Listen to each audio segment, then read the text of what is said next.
A quick introduction to this video, and that is we talk about drone layers. And for those of you who may not know what that means, worker honeybees are female, and if there's a lack of queen pheromone or queen cells that indicate that they're going to be able to have a possibility to become queen right, the ovaries in the worker bees will start to develop, or at least in a few of them, and they'll start laying eggs. Obviously, the key thing being is that worker bees, even if their ovaries mature because of being queenless, never go out on a mating flight. So it's all unfertilized eggs, meaning that it becomes a drone layer. And but they do act like a queen. So if you try to introduce a drone laying colony into another colony, sometimes those worker layers, layer workers or drone layers, will actually kill the queen in the weaker colony. So kind of have to be careful with it, but just an introduction on the terminology of drone layer. I am far from a videographer, but I thought that'd be a cool shot to start the video off with. Anyways, hope you've been well. Sorry that there's been a bit of a delay since I've been doing videos, but hey, finally got around to it. It kind of struck me, you know, we're going to check our NUCs here that we've been following, but it also struck me, you know, because we started moving in. I think we've got like 3 or 4 yards worth of bees moved in that we're moving in for the winter. And it's funny because as I stepped out of the truck, I could smell brood, and you've probably smelled that before. If you don't know what smell I'm referring to, somebody told me one time it smells like fresh baked bread, and that's actually a really good reference to what it smells like. And just when I was standing out here, just actually getting the smoker ready, I was amazed that I could smell the brood. It reminded me of how important it is to make mention, especially for those of you who maybe are just couple of years into beekeeping. You really do use all 5 of your senses with bees, and it's really awesome. I mean, yesterday we had gotten 13 barrels of honey in, and we were having to taste every barrel, see what type it was, and we were all kind of laughing at, you know, it's hard to believe this is our job. I mean, it's just so much fun. It's enjoyable. And then when you're actually working with the bees, you know, you use touch, you use smell, you use obviously your visual, you know, what I guess it's been such a long week, I can't remember the 5 senses. Anyway, whatever the case, you use all of your faculties in beekeeping, and it's a really fun thing to do. Okay, so let's, I'm not sure what we're gonna find here.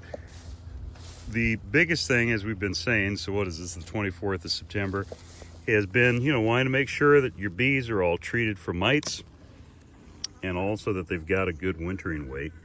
This one looks a bit weaker. And this one is our old queen. So it's kind of an interesting thing to keep in mind as we move forward in taking this hive apart. Well, actually, hang on, I'm gonna hold on this camera. All I'm gonna do is I'm gonna do some cheating here and ply those apart. Once again, this time of the year as you're working with the bees, you'll probably notice that they're a bit more feisty, if you will. Oh yeah, this hive's in trouble. Not sure what's going on with it quite yet, but anyways, yeah, so you want to use excess smoke, and just make sure that you're keeping them as passive as possible. Okay, so hardly any bees down here.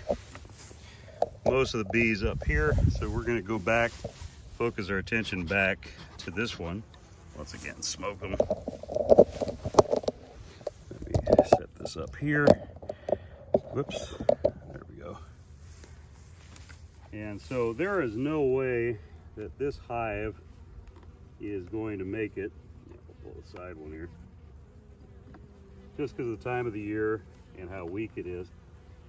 And so, you know, here's a perfect example. Depending on what we find, this might be a good hive to merge with a weaker one, if we have a weaker one of the two. That's all feed. I'm gonna skip a few frames. You know, your middle frames are what's really going to tell you the story of what's going on, because that's usually where they're focused on brood production.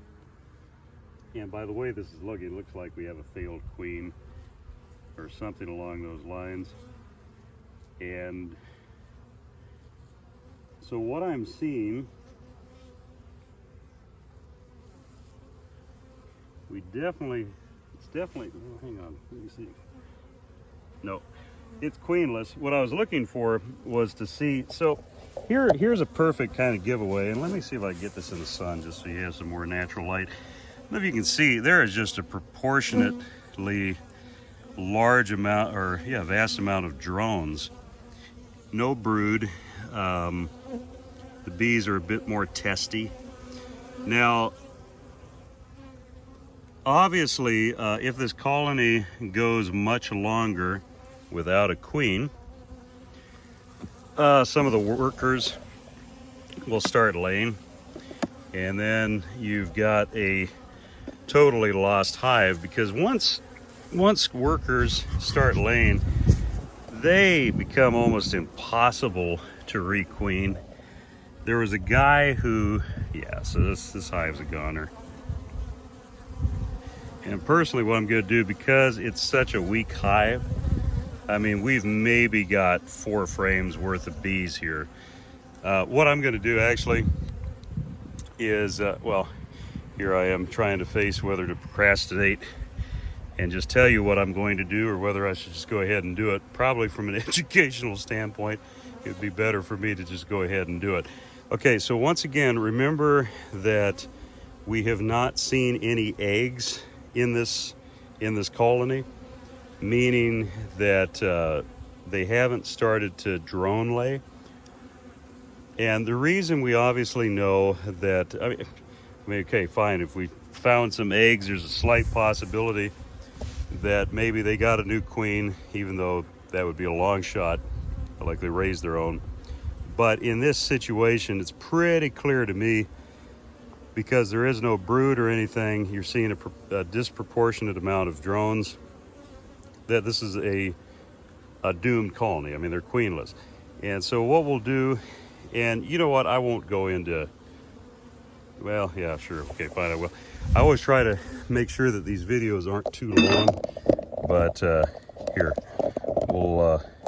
maybe what we'll do is just split this up into different parts so you can kind of make sure you're getting the information that you need.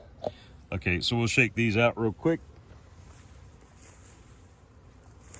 Before you shake bees out, make sure once again that you're really liberal with the smoke. The other thing that we're going to want to do as well is we'll remove this box. There's more or less no bees in here. So I'm not even going to worry about shaking that out. I'm just going to put it on the back of the truck.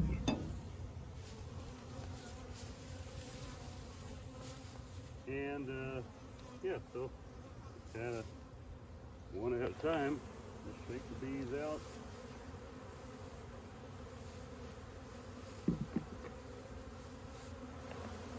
Shake them off. That's a shame. Once again, you want to use sharp shakes like that. I'll see people oftentimes go to shake bees off, and they're you just gotta get aggressive with it. The bees actually, it riles the bees up less actually if you're more aggressive and certain when you're shaking them off. So one of the reasons we would not want to shake this off if it was a drone layer is those drone layers, depending on the strength of the colony, when it's a drone layer, sometimes those drone layers will go into a weaker colony and actually kill off the queen. So A lot of times drone layers, I'll just leave them, let them die out on their own. Another very important thing though about drone layers is drones are the best habitat for varroa mite reproduction. And so if you're doing your mite treatments or whatever, even if you have 2 frames left of bees that are a drone colony or whatever, treat them, because you'll be blown away at how many mites and viruses from the mites can be in that little colony. Okay, 2 more. Come on. 2 more frames.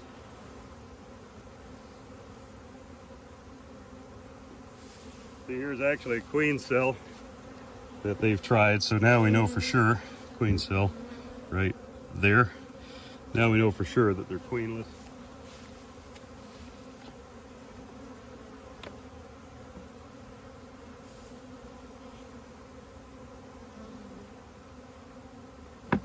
Sorry about the backside view there.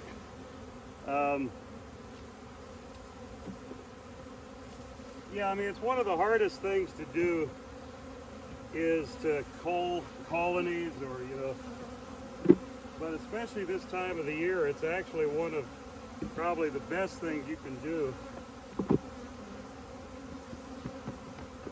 is be really discriminatory on the hives that you keep, because you don't want to, well, there's several reasons for that, but like I said, I'm trying to keep the video short. So we'll end this video here and then do a part 2 of looking into the other 2. But I think for right now, you know, this is a great example of, you know, one of our hot colonies failed, became queenless. Yeah, so we had to shake them out, get rid of that colony, and focus your resources and your time on the colonies that are more promising. So we'll do part 2 now.